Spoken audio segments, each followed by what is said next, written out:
నిజామాబాద్ జిల్లా బాల్కొండ నియోజకవర్గం పోచంపాడులోని Sriram Sagar project campus గురుకుల బాలికల పాఠశాలలో దారుణం వెలుగు చూసింది. 10వ తరగతి చదువుతున్న విద్యార్థినిపై ఓ ఎలక్ట్రీషియన్ లైంగిక వేధింపులకు పాల్పడటం స్థానికంగా కలకలం రేపుతోంది.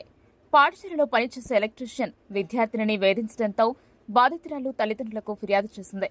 వరుస వివాదాలతో వార్తల్లో నిలుస్తున్న ఈ పాఠశాలలో భద్రతా లోపాలు ఉన్నాయని తల్లిదండ్రులు ఆగ్రహం వ్యక్తం చేశారు.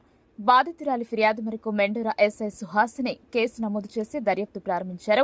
నిందితుడిపై కఠిన చర్యలు తీసుకుంటామని హామీ ఇచ్చారు. Mendora sub inspector of police Suhasini. అయితే ఇవాళ మన మెండోరా మండలంలోని పోచంపాడు సాంఘిక సంక్షేమ గురుకుల పాఠశాలలో ఒక మైనర్ అమ్మాయిపై లైంగిక వేధింపులు జరిగినాయని చెప్పి మాకు ఇన్ఫర్మేషన్ వచ్చింది.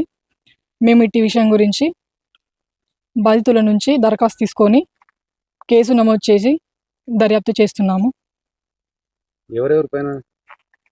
అట్టి ఇంకా అది క్లారిటీ రాలేదు. అందులో కారుకున్న ఎవరైతే బాధ్యులు ఉన్నారో వాళ్ళ మీద కేసు నమోదు చేయడం జరుగుతుంది. ఎలక్ట్రీషియన్ అంట పర్సన్, అతని మీద ఉంది. ఎలక్ట్రీషియన్ మీరు అదుపులోకి తీసుకున్నారంటే? లేదు, ఇంకా తీసుకుంటాం.